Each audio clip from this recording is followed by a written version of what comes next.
Mais pour le coup, Kittle, depuis son arrivée dans la ligue, j'adore ce joueur, j'adore le regarder jouer. Je suis en parfait désaccord avec les deux camarades. Masque Pater. Maston Pater. Excellent. S'il continue Magique. alors qu'il est taillé comme un tuteur à géranium en plus. Bonjour à toutes et à tous, et bienvenue dans un nouvel épisode du Front Office. On continue encore et encore les bilans d'intersaison, puisque là on est au 25e ou au 26e. Et on enchaîne avec la côte ouest des États-Unis. Viva California, viva les 49ers. Donc on va parler de San Francisco. Et pour m'accompagner, je suis avec Alexandre. Comment vas-tu, Alexandre ? Salut Péra, écoute, ça va très très bien. On se rapproche doucement mais sûrement de la fin. On en a fait déjà beaucoup. Il nous reste encore quelques équipes sympas, dont une aussi sur la côte ouest qui joue en silver and black, que je ne citerai pas le nom, mais dont je suis impatient de faire la preview aussi. Mais en tout cas, très content de rejoindre cette petite émission pour parler des 49ers et on a un joli comité avec nous. Effectivement, on parlera des Raiders un petit peu plus tard, parce que je suppose que c'était cette équipe-là dont tu évoquais le nom, sans le dire. Et pour m'accompagner pour les 49ers, j'ai deux personnes. Je vais commencer par Elliot, puisqu'on se connaît, on s'est déjà eu l'année dernière. Comment vas-tu, Elliot ? Ça va super, et toi? Ça va? Salut PA, salut Alex, salut Olive, évidemment. Olive, on s'est vu hier, petit enregistrement hier. Qui n'est pas encore sorti sur Spotify au moment où nous on Qui est pas enregistre, encore parce que le sorti, dernier date d'il y a un petit mois pour la signature de Brock et de... c'était qui le deuxième ? C'était Warner ? Brock, Warner, on a parlé un peu de Kittle aussi. Le meilleur tight end de la ligue, bien sûr. Exactement. Et du coup, tu l'as évoqué, Olive, qui nous rejoint cette année pour parler de ces 49ers. Comment vas-tu, Olive ? Eh bien, écoutez, ça va très très bien, hein. Mieux que la saison passée des Niners, et je pense presque aussi bien que la prochaine qui arrive. Ravi d'être avec vous. Faut faire attention quand on fait ce type de projection. Ça peut porter un petit peu l'œil, comme on dit. C'est clair. Avant de commencer, n'hésitez pas à nous suivre un petit peu partout sur les réseaux, Twitter X, Blue Sky, Threads, Instagram, YouTube, Twitch, partout, le Front Office et sur le Discord, bien sûr, puisque c'est là où aussi on communique tous les épisodes que l'on sort 5 jours par semaine. On vous laisse tranquille le week-end, on est sympa. Et voilà, on va enchaîner du coup, comme je disais, avec les 49ers. Avant de commencer, vous pouvez suivre du coup nos amis Elliot et Olive sur @facefulcast sur X Twitter et sur le podcast également du à peu près même nom, Faceful Podcast, puisque c'est un podcast sur lequel voilà, j'ai le plaisir d'écouter quelques épisodes, pas tous malheureusement, mais certains, et ça me fait énormément rire. Et on l'a dit un petit peu en off, effectivement, il y en a certains qui aiment bien parler de leur équipe, en bien ou en mal, et les épisodes peuvent durer 1h30, 2 heures. Donc voilà, c'est bientôt l'été. Si vous partez en vacances, vous êtes dans les bouchons, vous téléchargez 2-3 épisodes du Faceful Cast, du podcast, et du coup, je pense que voilà, si vous faites le trajet Paris-Espagne, logiquement, ça vous tient pour toute la route et ça endort les enfants. Donc, nos amis des 49ers, ils ont fini la saison en 6-11. Moins que l'on puisse dire, c'est qu'on ne s'attendait pas vraiment à ce bilan-là et à cette saison-là, puisque nous, au sein du Front Office, on a fait un power ranking d'avant-saison. On les avait classés tout simplement 32e de la prochaine draft, ou en tout cas de la draft 2025. Donc, ça voulait dire de notre côté, vainqueur du Super Bowl. Donc, numéro 1 du power ranking pour faire plaisir à Alexandre, parce qu'on sent que voilà, il a du mal un petit peu à remettre ça dans l'ordre. C'est sur l'organisation, là. C'est ça. C'est ça. Donc, premier, meilleure équipe de la ligue. Alexandre, toi, là-dessus, tu ne fais pas encore partie de l'équipe du Front Office. Est-ce que tu avais un petit peu le même ressenti, la même vision pour 2024 ? Je pense, dans tous les cas, tout le monde a été très surpris de la saison qui s'est passée. Et comme tu dis, on voyait très clairement les 49ers comme un des favoris de cette conférence NFC. Christian McCaffrey qui sort de la meilleure saison de sa carrière. Tu as des joueurs qui sont toujours des leaders incontestés, parmi les meilleurs à leur position en NFL. Enfin, tu t'avances quand même avec beaucoup de certitudes avant d'entamer la saison 2024, du coup. Et force est de constater que cette saison 2024 est une énorme déception. Alors oui, il y a eu des incertitudes, hein. Je pense notamment au contrat de Brandon Ayuk qui a un peu tenu en haleine durant tout l'été dernier. Il y a, des joueurs il y a eu des blessures, hein. Christian McCaffrey qui a joué que 4 matchs notamment. Malheureusement, je pense ça a aussi un petit peu conditionné ta saison. Donc, beaucoup de déceptions et des joueurs qui n'ont pas été à leur meilleur niveau, des méformes, des blessures. Vraiment, saison, je pense, à oublier pour les 49ers. Tu avais même aussi, tu as l'impression qu'en défense, le coaching staff fallait qu'il y ait du changement. On va en parler durant l'intersaison. Il y a eu des petits changements de ce côté-là. Mais grosse déception, je pense, pour tous les fans de NFL et surtout, j'imagine, les fans des 49ers, dont Olive et Elliot vont nous raconter un petit peu comment ils ont vécu la saison, quoi. Effectivement, avant de vous donner la parole, Olive et Elliot, je me souvenais de l'année dernière qu'on avait évoqué justement la future saison 2024. On s'était dit, bon, ils ont fini, ils sortent du Super Bowl perdu contre les Chiefs. On va espérer que ça refasse pas comme la saison 2019-2020. Bon, ça n'a pas fait comme la saison 2019 et 2020, en tout cas l'enchaînement, parce que vous avez un meilleur bilan, mais ça n'a quand même pas été fameux. Donc, l'un de vous, comment vous avez perçu la saison? La saison, elle est pas bonne du tout. On va pas se cacher. C'était une grosse déception, je pense, pour tout le monde parce que, comme tu l'as dit, on en avait parlé déjà l'année dernière. On en a parlé dans le podcast et je pense que tous les gens qui suivent un petit peu les 49ers en ont parlé. On faisait partie légitimement des grands favoris en 2024 parce qu'on sort d'un Super Bowl. On garde globalement le même effectif, des joueurs en forme sur le papier. Et puis, en fait, il y a tout qui va de travers. Juste avant la semaine 1, on nous annonce, mais vraiment 24 heures avant le premier match, que McCaffrey finalement ne jouera pas. Et on l'a pas vu pendant 8 semaines quasiment. Et quand il est revenu sur le terrain, on sentait qu'il était quand même limité et qu'il a eu un petit peu de mal. Il y a eu le contrat d'Aiyuk. Bon, ça, à la limite, c'est chiant, mais on est habitué à San Francisco à avoir des histoires contractuelles l'été qui gâchent un petit peu l'intersaison. La blessure de Brandon Aiyuk juste après son premier bon match de la saison. Brock Purdy qui a des petits soucis physiques, mais bon, ça n'explique évidemment pas tout le problème. Trent Williams qui se blesse. Enfin, il y a tout qui allait de travers. La sensation aussi que Kyle Shanahan en attaque n'arrivait plus à vraiment faire des différences, que les gens arrivaient un peu plus à lire son système. La défense on a senti en fait à chaque match que quoi qu'on puisse faire, ça ne marchait pas et qu'il y avait un problème de fonctionnement total de cette équipe. Et forcément, c'était très compliqué. Évidemment, Dre Greenlaw qui nous a manqué toute la saison. Olivier pourra en parler, le grand fan de Dre Greenlaw de notre podcast. Donc non, tout est allé de travers dans cette saison-là. Il sent vraiment qu'on est un coupable numéro 1 et c'était un peu incompréhensible dans l'ensemble de la saison. Comment à chaque match, ça ne marchait pas, quoi.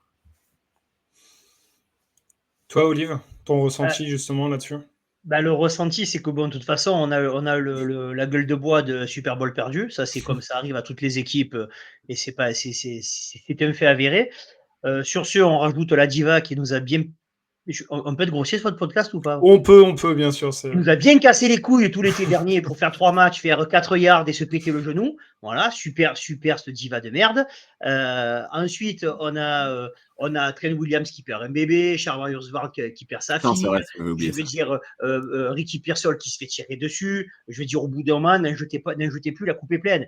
On a réussi à être la pire équipe, je pense, toute division confondue sur équipe spéciale, et je compte aussi les U18 des Blue Stars de Marseille. Même eux, ils sont meilleurs que les Niners l'année dernière. Non, des Greenlaw qui se blessent, on a perdu le cœur et l'âme de la défense. On a l'autre abruti dont j'ai oublié le nom qui boude parce que Greenlaw lui prend sa place, qui s'en va au milieu du match. J'ai oublié son nom. Non, voilà, je veux dire, quand vous mettez tous les éléments bout à bout, vous dites non, mais c'est une blague, c'est pas possible. Et pourtant, ça nous est arrivé en une saison. Alors, très souvent, on dit ouais, non, mais là c'est bien, on a bien mangé notre pain noir, on a fait une saison vraiment dégueulasse. Et puis, puis ça a permis de faire parler beaucoup de gens. J'étais bien content de nous voir nous faire éclater. En plus, c'est les Eagles qui gagnent, donc je suis super ravi de la joie. Voilà, tout va bien. C'était la saison parfaite du karma inversé. Voilà, donc vous entendrez mon accent en plus, c'est bien que je dois venir. Et en plus, le PSG gagne des champions. Année de merde complète. Voilà. N'en parle pas.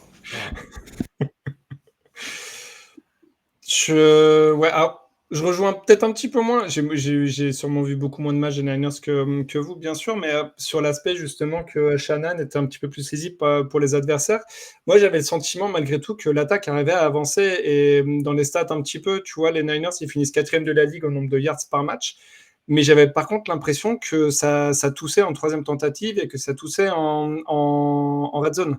Et c'est peut-être là, c'est là moi je voulais appuyer un petit peu plus, que l'absence de McCaffrey faisait la différence, et c'est sûrement là en fait où On sait très bien que c'est un super running back à la course, à la passe, tout ce qu'on veut. Mais dans les 20 derniers yards, tu as besoin de ce petit truc en plus, tu vois. Tu peux avoir des bons running backs derrière. On a vu Shannon, il a encore fait émerger quelques running backs où on se dit, putain, comment il fait? À chaque fois, tu peux mettre n'importe qui derrière. Je trouve que c'est cacher un petit peu la vérité. C'est-à-dire que oui, ils peuvent avancer sur les 80 premiers yards.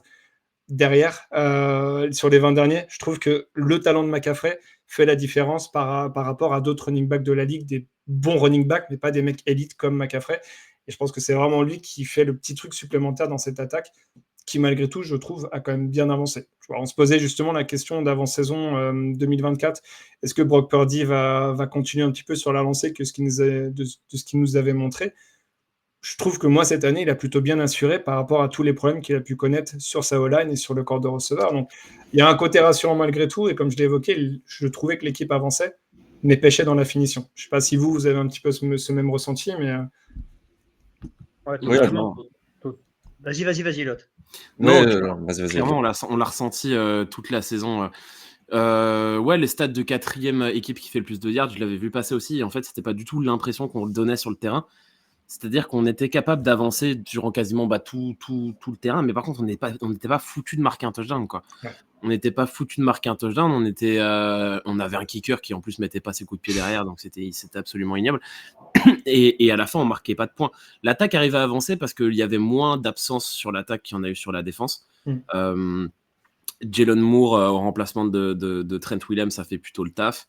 Même en l'absence d'Ayuk, on a Jawan Jennings qui a été bon en receveur, George Kittle qui est toujours grandiose, Jordan Mason à la place de Christian McCaffrey qui a fait un énorme taf.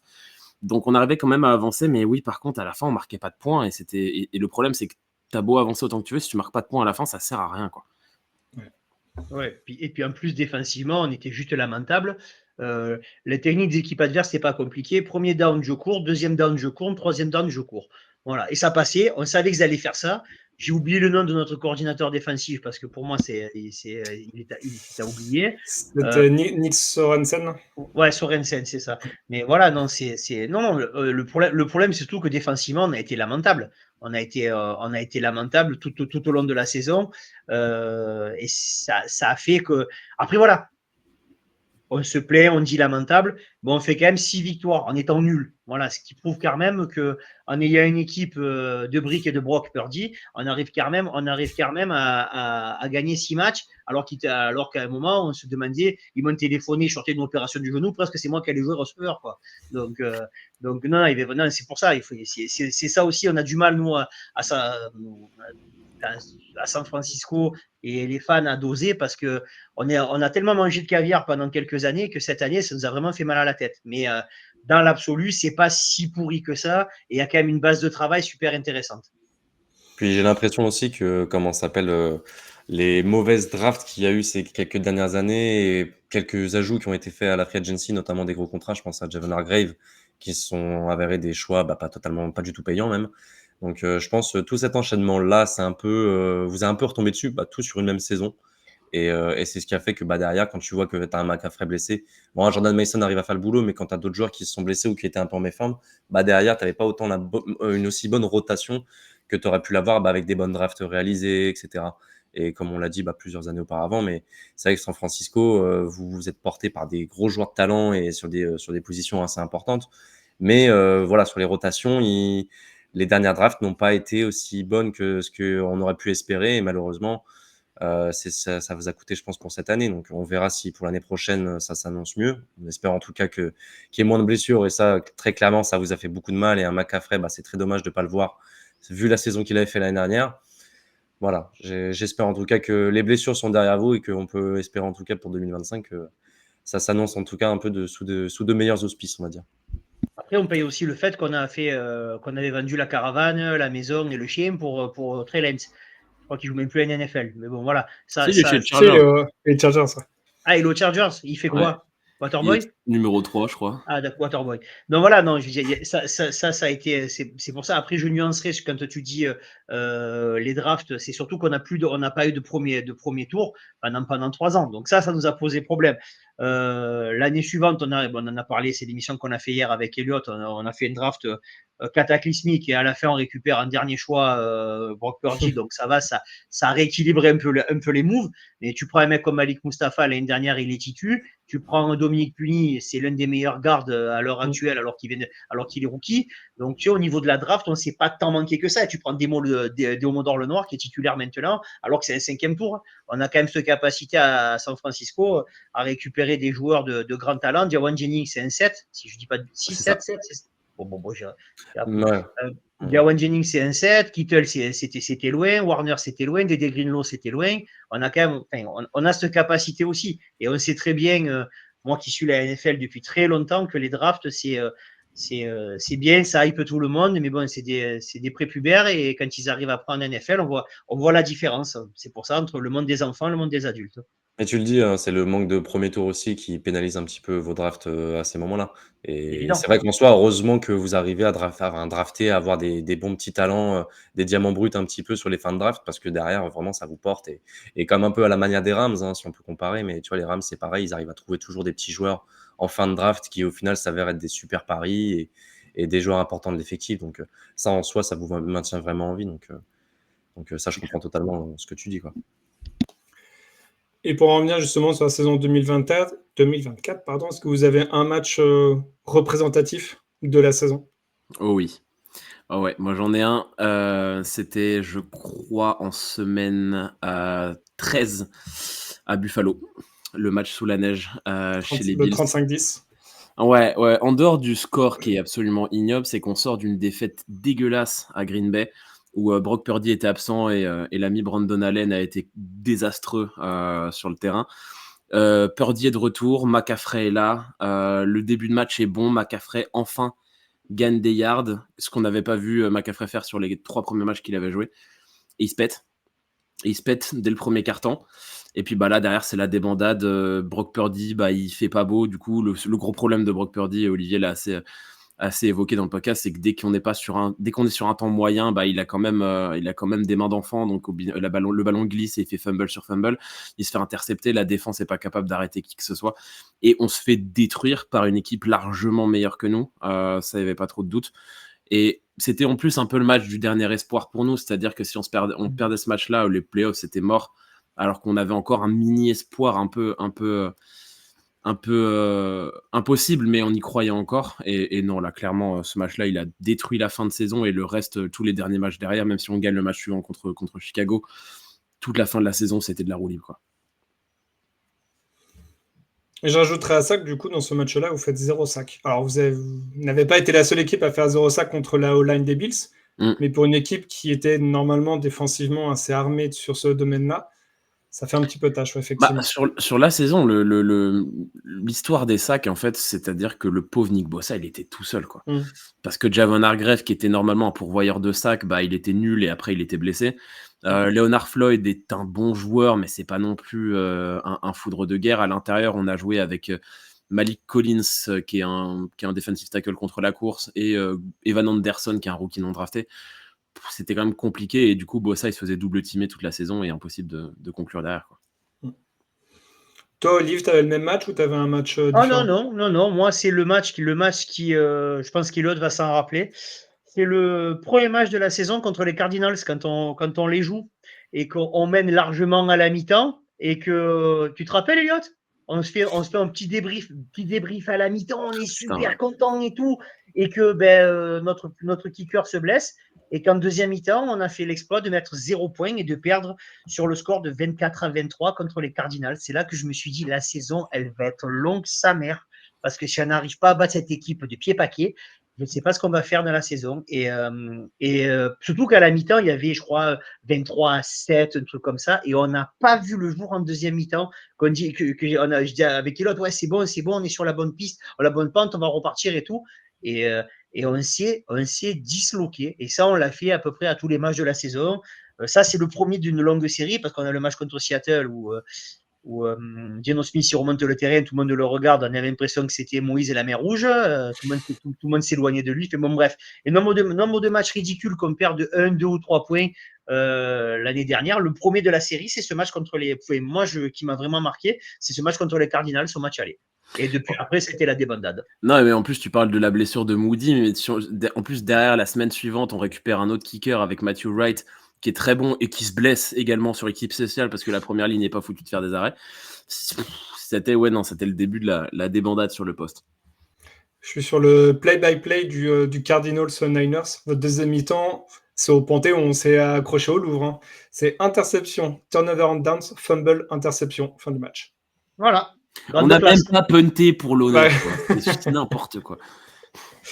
C'est... Ouais, tu peux pas vraiment gagner un match de NFL quand tu as ce genre de play, effectivement. Non, surtout qu'en plus, la saison précédente, notre point fort, c'était le troisième quart-temps où on accélérait, où on cassait tout le monde en deux, où on brisait les équipes adverses, et qu'après le dernier quart-temps, Shanahan fait son spécial, il faisait 68 courses d'affilée pour gagner 2 yards. Donc voilà, mais parce qu'on ne jouait plus rien, comme j'ai joué les équipes 3 et 4.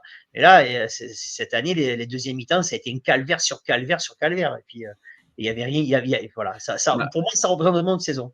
Le nombre de fois où on regardait les matchs ensemble et qu'on se parlait à la mi-temps sur Messenger et qu'on se disait bon, c'est bon, il est bon ce match-là, c'est bon, ça va, ça se passe. Et puis qu'à 4h du mat, on se regardait dans le blanc des yeux, on fait bon, bah moi je vais me coucher, on a encore perdu, quoi. C'est insupportable. Ouais, saison frustrante et décevante, ouais, effectivement. Et tu disais justement qu'en 2023, il y avait une faculté à mettre beaucoup de points dans le troisième quart. On se rappelle tous de la finale de conf contre les Lions, qui vous remet complètement dans le match avec, c'est quoi, 21-0 de mémoire ou 21-3 ouais. Je ne sais plus si les Lions y mettent des points, mais, mais pour moi, c'est 21 points, effectivement. C'est quand même extrêmement impressionnant. Et le match d'avant contre Green Bay en playoff, on fait la même. On était bien derrière et on remonte.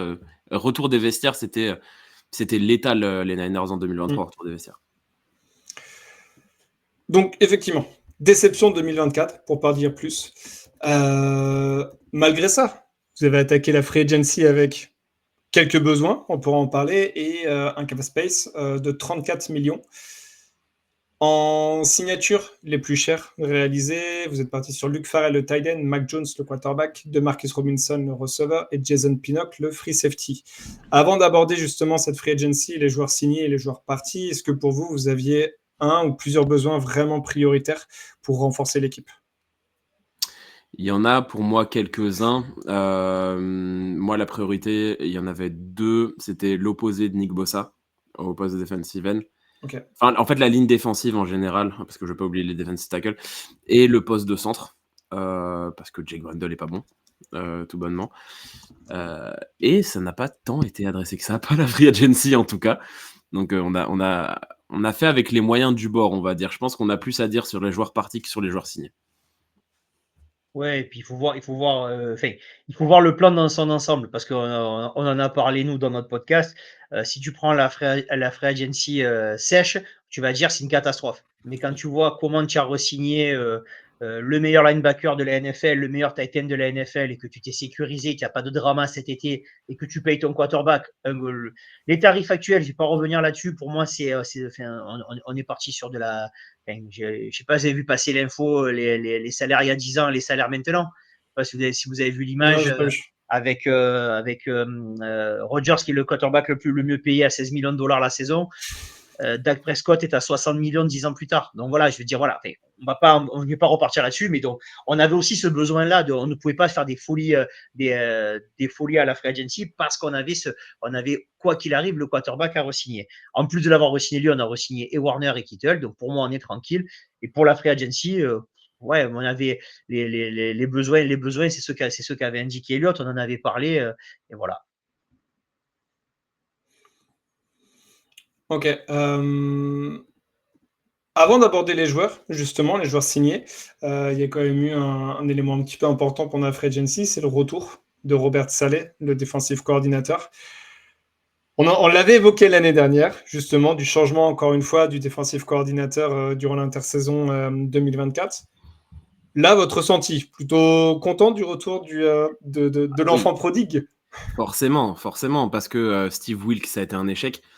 parce que Nick Sorensen, ça a été un échec. C'est dur de le dire, ça n'a pas été suffisant, je pense. Nick Sorensen, ça a été un échec retentissant, ça c'est clair et net.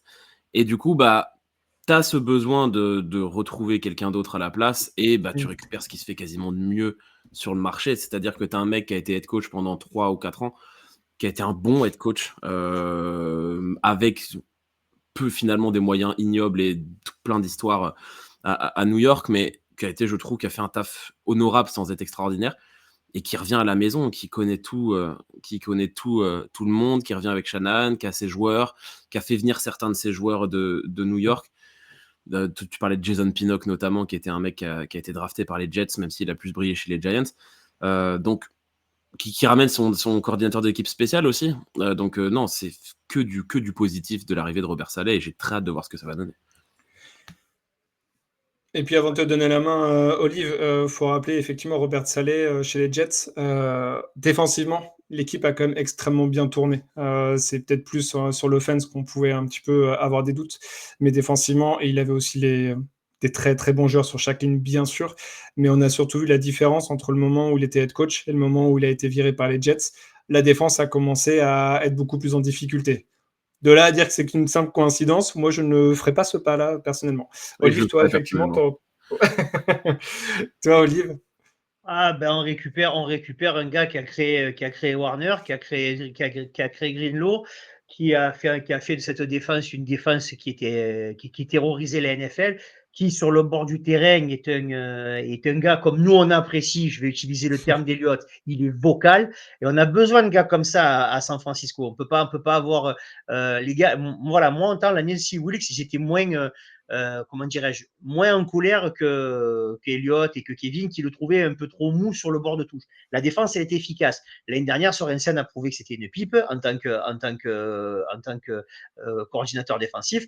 Mais voilà, là, on récupère le gars qui va faire la différence. Moi, la free agency, elle est réussie du moment qu'on l'a récupéré lui. Parce qu'avec les joueurs qu'il y a et tous les petits jeunes, et après, on va parler de la draft, tu te dis, bon, on va récupérer quelqu'un qui n'a pas besoin, on va pas demander de s'occuper d'attaque, on laisse faire ça à Shanahan, et lui, il va gérer la défense. Et si on retrouve une défense qui est une défense à la Niners, c'est-à-dire agressive, on vous rentre dans la meule, on vous fatigue, on vous ruine. Votre quarterback qui se fait saquer ou presser quasiment tout le match, au bout d'un moment, il jette le ballon n'importe où, et à tout le monde, même Ambry Thomas, peut réussir une interception. Non. Oula, non, pas Ambry Thomas. Pas Ambry Thomas. Non, impossible.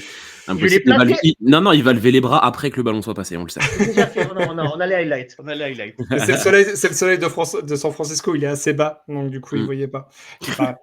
Et sur l'autre, du coup, escouade, l'arrivée de Clay Kubiak, parce que sur les 5 premières années de Shanahan, c'est lui qui était de facto offensive coordinateur, il était head coach et offensive coordinateur. Là, est-ce que vous pensez justement que ça va un petit peu changer la donne? Est-ce que c'est toujours Shanahan qui va appeler les jeux ou dessiner les jeux, ou est-ce que Kubiak justement va avoir un petit peu son mot à dire? Moi, je pense personnellement que ça, même si je suis content qu'il y ait un coordinateur offensif, je pense que c'est quand même une nomination de façade. Kyle Shanahan va continuer à appeler les jeux, Kyle Shanahan va continuer à dessiner les jeux. On en avait parlé, nous, pas mal, qu'on voulait un coordinateur offensif. Le fait est que Kubiak est en fait une promotion interne. Il était déjà dans la franchise et du coup, en fait, il monte en galon, mais je suis pas certain qu'il monte en responsabilité tant que ça, finalement. Un peu comme l'avait fait finalement Mike McDaniel, le coach des Dolphins, qui était le seul coordinateur offensif qu'on a eu depuis l'ère Shanahan. Il était monté 1 an en tant que coordinateur offensif. Il n'appelait pas les jeux, il dessinait pas les jeux non plus. Il aidait à dessiner les jeux, notamment le jeu au sol, mais il n'était pas du tout responsable de l'attaque. Et je pense que Kubiak va avoir un peu le même rôle. Ça reste l'attaque de Kyle Shanahan, quoi qu'on en dise. Oui, il va garder les rênes. Après, il y a parmi la fanbase San Francisco certains détracteurs de Shanahan. C'est pour ça tout à l'heure, PA, quand je t'ai entendu, ça m'a fait plaisir. Je me suis rendu compte que je n'étais pas le seul à trouver que ce n'était pas le pire coach de tous les temps. De Kevin, là, on est d'accord? Je ne balancerai pas de nom. Et non, mais voilà, après, je pense que Shanahan, il a aussi besoin d'un petit peu de renouvellement, comme disait Eliott. On sait qu'il va garder la grosse papate sur l'attaque. Mais si Kubiak, il a un peu son mot à dire, dessiner un peu, discuter avec lui, avoir un petit peu de contradiction, je pense que c'est ce qui lui a manqué l'année dernière. Et voilà, on va retrouver. C'est vrai que je ne suis pas très inquiet.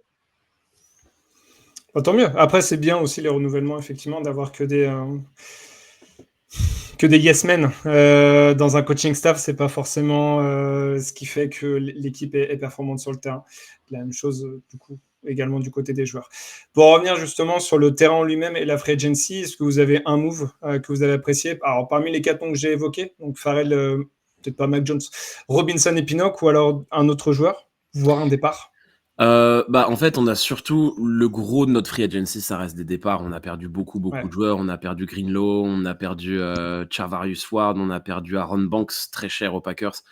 On a perdu. Moi, je dirais qu'à la limite, Hufanga évidemment. Moi, je dirais à la limite notre meilleur move, ça a été de pas s'aligner sur la signature de Jalen Moore à Kansas City, parce que 10 millions la saison pour un tackle gauche qui a pas joué quasiment en NFL. Dans quel monde on fait ça? Donc c'est presque le meilleur move, c'est de l'avoir laissé partir à ce prix-là. Un peu la même pour Aaron Banks, parce que c'était un titulaire, mais alors le tarif est exorbitant à Green Bay. Et du côté des signatures, j'aime bien l'idée de Marcus Robinson, parce que c'est un receveur expérimenté qui est toujours capable de faire avancer la balle, qui n'en demandera pas trop. Qui sera normalement numéro 4, je pense, chez nous, au poste de receveur, et qui n'en demandera pas beaucoup plus. Donc, c'est un joueur dont on avait besoin pour la profondeur de l'effectif, et je trouve que c'est une bonne signature. C'est un peu le même profil que Jennings, que vous avez déjà un receveur assez grand, Ouais. rapide. Oui, alors Jennings, pour le coup, il est pas du tout rapide. Il est pas Jennings, rapide. non, Jennings, c'est très lent. Par contre, ses mains, des mains très sûres, des tracés très, très précis. Mais non, il est pas rapide. Moi, je le voyais plus dans ce qu'a fait Chris Conley durant Ok. 2 ans chez nous, à savoir un mec de profondeur d'effectif, mais quand on lui demande de rentrer sur le terrain, il fait le taf. Ok. Toi, Olive, ouais, un bon move pendant l'intersaison, enfin, en tout cas sur la free agency. Bon move, c'est qu'on soit débarrassé de Djibo, qui n'est plus que l'ombre de lui-même, qui en plus parle trop à tort et à travers, donc ça commence à devenir compliqué à gérer. J'ai Puis vu il est les plus premières du tout in images. shape aussi. Il est plus du Ouais, tout in shape en plus. Alors c'est ça, ça. c'est particulier pour le coup. La vidéo qu'on a vue, je pense que tout le monde l'a vue, la vidéo de ses premiers entraînements à Washington. Pour le coup, c'est plus l'explosivité qui est gênante. Le gros ventre et le gros cul, il a toujours eu à On l'a sortir. toujours, ouais, ça on le connaît, On il le est connaît comme par ça. cœur, mais c'est juste qu'il a juste aucune explosivité, quoi. Ça allait pas vite, hein. Sur ce que j'ai vu, ça allait vraiment pas vite, hein. Voilà, donc disons, on s'en est entre guillemets débarrassé. Après, honnêtement, les joueurs qu'on a signés, voilà, c'est des rotations. Aucun des mecs qu'on a signés là, je les vois titus l'année prochaine. Donc, on savait, mais de toute façon, on savait très bien. On avait calculé que les départs la free agency des Niners dans le sens des départs, c'est plus qu'un salary cap complet. Comment voulez-vous qu'on s'aligne? Après, ça prouve peut-être aussi qu'à San Francisco, ça ne travaille pas si mal que ça. Pour revenir sur Deebo Samuel, gros ventre, gros cul, c'est la définition des J. Dillon selon Doug. Ça lui fera plaisir d'avoir un cousin. Ouais, alors pour le coup, par contre, Deebo Samuel, c'est un autre monde qu'AJ Dillon, hein. J'ai toutes les critiques du monde pour Deebo Samuel, mais c'est un vrai joueur de football. Pour toi, Alexandre, justement, un move que toi, tu as bien aimé? Oh, bah Elliott, on avait parlé, c'était Demarcus Robinson. Moi, j'ai trouvé qu'il est rendu de faire service aux Rams et que c'est un joueur, je trouve, un bon complément pour ta rotation. Et tu sais que quand tu fais appel à lui, tu peux avoir quand même des gages de garantie, on va dire.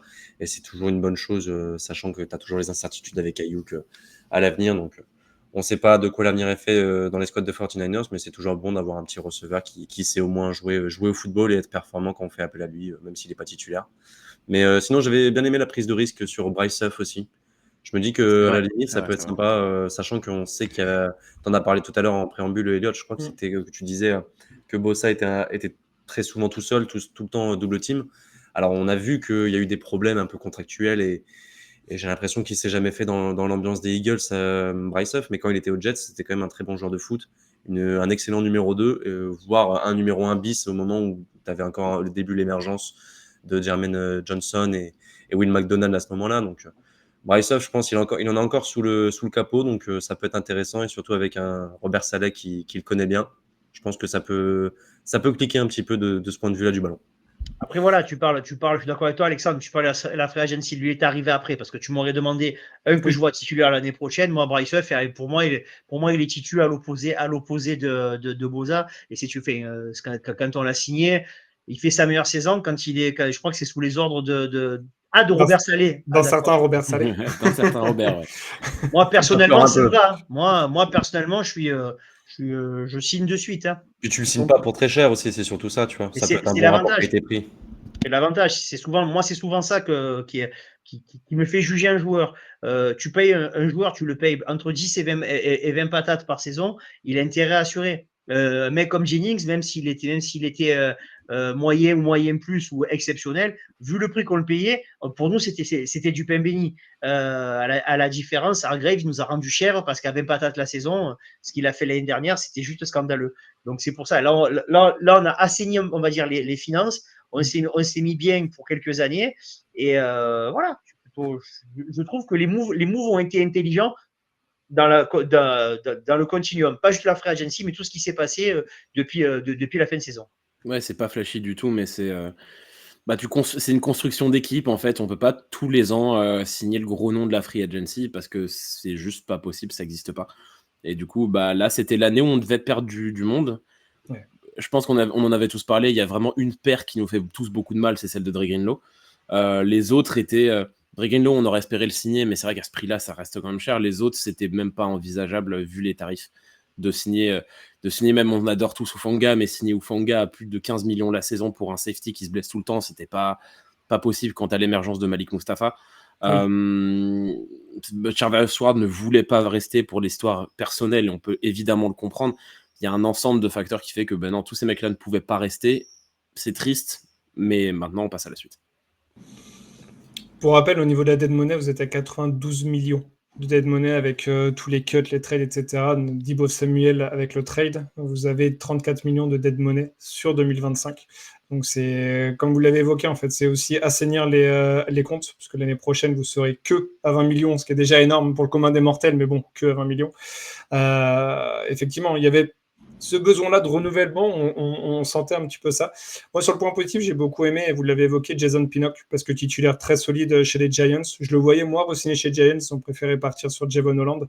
Et comme vous l'avez évoqué, drafté par Robert Saleh, ou en tout cas, il a joué sous les ordres de Robert Saleh. Un bon mec qui a déjà l'expérience en NFL, qui va être soit titulaire, soit dans la rotation sur la deuxième équipe. Mais voilà, un joueur comme ça sur ta rotation, c'est quand même excellent, donc top comme signature. En point négatif, à part justement Dre Greenlow, est-ce que vous aviez peut-être un autre nom à évoquer ? Moi, j'en ai un quand même. C'est pas tant un nom, c'est plus, on l'a évoqué au début, une position. C'est qu'on ne s'est pas du tout, je trouve, renforcé sur la ligne offensive. On a signé quelques gars en ligne défensive, même s'il y a un petit manque en defensive tackle, mais dont on parlera plus tard puisqu'il a été adressé à la draft. La ligne offensive, elle était laissée un peu à l'abandon. C'est qu'on perd Banks, c'était nécessaire. Mais on perd Jalen Moore, qui était, même si le tarif est exorbitant à Kansas City, c'était un bon remplaçant. On a comme Trent Williams, qui est un des meilleurs tackles de l'histoire de la NFL, mais qui commence à vieillir et qui peut louper des matchs. On a un poste de garde-gauche où, au final, notre signature, c'est Ben Bartch, qui a fait des bons passages, mais on ne sait pas trop ce qu'on a avec lui. Donc on a, en fait, en dehors de Trent Williams et ses blessures, et en dehors de Dominique Pouny en garde droit, on a une ligne offensive qui pose question. Et on ne l'a pas adressé du tout. Après, j'imagine, il y a le côté que le marché des intérieurs de ligne a complètement explosé depuis quelques années maintenant. Tu vois des mecs, Aaron Banks, vous êtes bien placé pour le savoir. C'est un joueur mid, mais qui touche un salaire à plus de 20 patates l'année. Moi, je suis désolé, je comprends que vous ne l'ayez pas signé. Ah, Mais à bien la sûr. limite, pour vous, ça vous fait un petit choix compensatoire d'ici un an, un troisième tour que tu pourras attribuer sur un all-line. Donc moi, en tout cas, la stratégie, je la comprends. Mais je te rejoins quand même que derrière, c'est un peu dommage de ne pas avoir peut-être pris une petite opportunité. Je dis une bêtise, mais un garde à 5 millions sur le marché, tu pouvais en trouver pour un an, 5 ou 8 millions. Tu vois, tu pouvais trouver des petits joueurs, même juste pour faire la rotation ou amener un peu de compétition pour les camps d'entraînement. Mais on verra aussi par la draft, ce besoin-là n'a pas non plus été tant adressé que ça. Donc c'est pour ça que j'avais un petit peu des doutes sur cette offensive line qui n'a vraiment pas du tout été adressée de l'off-season. Après, on sait qu'un Dominique Pouny, vous en avez très bien parlé, était excellent cette année. Grosse révélation, ancien de Kansas qui était excellent. Mais vraiment, on espère que les joueurs qui sont en place vont step up. Et je pense que c'est ce que Shanahan et toutes les squads des 49ers espèrent aussi. Donc on verra ce que ça donne. Pour toi, Olive, un move un petit peu déception ? Déception, non, mais c'est plus crève-cœur. Moi, c'est qu'on perd la boule de bowling. On perd Jordan Mason qui fait partie de mes chouchous parce que voilà, avec Elliott, quand il a commencé il y a 3 ans à San Francisco, sur les matchs de pré-saison, qu'on regarde toujours d'un œil très distrait parce qu'on sait très bien que c'est les matchs pour les enfants, on a dit, il y a un truc là. Et puis pendant 3 saisons, on a vu un gamin qui a progressé, qui nous fait un superbe début de saison où il tenait la dragée haute au meilleur running back de la ligue. Pour un gars qui n'est pas drafté, moi, c'était la belle histoire. Et puis, voilà, quoi, le petit chouchou qui fait ses preuves. Voilà, bon, après ben voilà, même si ce que tu disais, Alex, c'est vrai, 5-8 millions, mais on a 92 ou 80 X millions de dead money. On avait des comptes à assainir. Donc, je comprends aussi que la politique, ça n'a pas été de recruter ni de garder des joueurs. Alors que oui, comme on en a parlé hier, il revient quand il veut, les portes lui sont ouvertes. On l'accueillera à bras ouverts. Si ça se passe bien, si ça se passe pas bien à Minneapolis, reviens à la maison, mon pote. Franchement, Jordan Mason, quand il veut, voilà. Sinon, après on en a parlé beaucoup cette année. J'ai mis un peu les pieds dans le plat en disant qu'il fallait qu'on arrête le romantisme. Nous, à San Francisco, on a nos chouchous, on a nos gâtés, donc on les garde. Et puis, au bout d'un moment, financièrement, c'est plus possible. Donc, cette année, ils ont arrêté le romantisme. Ils sont devenus beaucoup plus pragmatiques. Sauf eux, mais ils l'ont gardé à cause de toi, ça. Voilà, non, parce que moi, c'est un truc dont je pourrais parler après où c'est une déception quand même. Vas-y, mais on le dira après. Mais tu vois, ils ont arrêté on est redevenu une équipe pragmatique. Voilà, il faut qu'on fasse des choix. Il y a quasiment tous les choix qui ont été faits. On sait qu'on va avoir des difficultés sur la O-line. Le reste, avec ce qui s'est passé, tu gardes tes capitaines d'équipe, tes joueurs les plus performants et les plus emblématiques de San Francisco depuis 5-6 ans, tu les gardes. Autour, t'as prouvé qu'un mec qui est choisi au 5e tour pour toucher un énorme salaire s'il performe comme Deomodor le Noir a eu l'année dernière. Donc voilà, à San Francisco, on est reparti, on a enlevé le romantisme, on est reparti sur la méritocratie. Et la méritocratie en football américain, ça marche très souvent. Tu as raison de préciser que c'est vraiment le côté assainir les finances et d'arrêter avec ces gros contrats donnés à des free agents. Et c'est pour ça qu'en soi, si on doit donner une note sur cette intersaison, moi je donnerais une plutôt bonne note parce que justement, tu sais que sur cette année 2025, tu vas peut-être pas être le plus compétitif possible. Par contre, tu t'ouvres la possibilité d'avoir quand même un noyau dur de joueurs qui va te permettre quand même d'avoir un plancher assez solide, mais en même temps d'ouvrir la porte à des arrivées sur 2026 etc. Donc non, je comprends totalement ce qu'ils ont voulu faire. Il y a d'autres équipes qui l'ont fait aussi cet été, dont on a déjà parlé dans des bilans d'off-season. Mais la stratégie est vraiment, c'était pas une classe de free agent qui méritait de lâcher un gros billet sur des joueurs. Donc moi, je comprends la stratégie de pas se dire, ok, bon bah, on va signer un joueur à 20 millions. Non, on va pas le faire. Nous, on va essayer plutôt de retenir les joueurs qui sont bons chez nous et qui l'ont montré, et derrière d'assainir les finances pour être plus pérenne dans le futur. Si je puis juste me permettre du coup de parler quand même de mon autre déception, c'est un joueur que j'aime énormément, mais c'est tout l'imbroglio autour de Kyle Juszczyk qui a été un peu incompréhensible cet été. C'est-à-dire qu'on le coupe, il sait même pas qu'il est en fin de contrat, c'est qu'on le coupe, il lui reste 1 an de contrat. On signe un gros contrat à Luke Farrell, le tight end remplaçant des Jaguars. Dans notre tête à tous, je pense qu'on se dit qu'il y a un changement de philosophie, qu'on abandonne le fait de forcer avec un fullback pour peut-être jouer plus à 2 tight ends, d'où la signature de Luke Farrell. Et genre 2 jours après, on re-signe Juszczyk à un peu plus que ce qui était prévu, avec enfin bref, il y a tout un imbroglio où là, pour le coup, on a un peu, je trouve, cédé au romantisme autour de Juszczyk, qui est un joueur que j'adore, mais ça reste un fullback et c'est un vieux fullback qui n'est plus aussi performant qu'il a pu l'être il y a 2, 3, 4 ans. La gestion du cas autour en fait de cette histoire est un peu incompréhensible et du coup derrière on se retrouve avec un mec comme Luke Farrell dont je connais pas finalement trop le niveau mais qu'on a signé à je crois 7, 8 ou 9 millions la saison. Enfin, c'est pour un tight end numéro 2 sans déconner, c'est énorme. Et on a un tight end numéro 2 trop cher et on a un fullback en plus. Enfin, c'est toute la situation autour de cette histoire-là était un peu incompréhensible. Il ne sera pas tight end numéro 2, il sera tight end numéro 3. Tu sais bien pourquoi. Il y a Ross Dwelly qui est revenu à la maison, c'est vrai. Juszczyk a quand même dit que c'était les 48 heures les plus difficiles de sa carrière, quand il était free agent. Ah, gros, mais 48 heures, quoi. Tu m'étonnes. Top. On va passer du coup à la draft. Avant d'énumérer tous les noms, et il y en a de nombreux, nous, on a fait une tier list avec Alexandre, dont on pourra débattre après. On a fait chaque division et chaque équipe. Et pour les 49ers, on les a mis derniers de la classe, en tier D. Qu'est-ce qu'ils ont fait? Donc maintenant, je vais pouvoir énumérer les noms et on va pouvoir débattre de tout ça. Donc avec le tour numéro 1, pick 11, vous êtes parti sur Michael Williams, le edge de Georgia. Tour numéro 2, pick 43, Alfred Collins, le defensive tackle de Texas. Tour numéro 3, 2 pick, le 75, Nick Martin, linebacker d'Oklahoma State. Et pick 100, Upton Stout, cornerback de Western Kentucky. Tour numéro 4, pick 113, CJ West, le defensive tackle d'Indiana. Tour numéro 4, toujours pick 138, un premier Jordan Watkins, wide receiver de Mississippi. Tour numéro 5, pick 147, un autre Jordan James, running back Oregon, donc c'est bon. Un Jordan est parti, un Jordan arrive, donc nickel, c'est bon pour le petit cœur d'olive. Tour numéro 5, toujours, pick 160, Marquez Siegel, safety de Kansas State. Et 3 picks au tour numéro 7, avec le pick 227, Curtis Rourke, quarterback d'Indiana, avec le pick 249, Connor Colby, guard d'Iowa, et avec le pick 252, Junior Bergen, wide receiver de Montana. Avant de donner la main au Faceful Podcast, qui ont fait des gros yeux quand j'ai dit qu'on les avait mis Alexandre et moi en tier D, Alexandre, je te donne la parole. Et moi, je me mute comme ça après, et si je vois que ça commence à être dangereux pour mes fesses, je partirai tranquillement et tu éteindras l'enregistrement. Les fans des 49ers, me sautez pas à la gorge. Non, très sincèrement, on a mis la note, enfin on l'a mis dans le tier D. Qu'est-ce qu'ils ont fait? Pas tant pour les positions adressées, parce qu'en soi, je pense que les positions adressées ont plutôt été bonnes, sauf, comme je l'avais dit déjà en préambule, la O-line qui n'a pas du tout été adressée, donc ça en pâtit un peu sur la notation. Moi, c'est surtout sur les choix. Moi, c'est par exemple le premier choix, on va en parler tout de suite, Michael Williams. C'est un profil ultra physique de Georgia, on les connaît, ces joueurs de sec qui arrivent, c'est un edge rusher qui, comment dire, a une qualité, c'est vraiment la défense de course, et on sait que c'était un besoin aussi chez vous.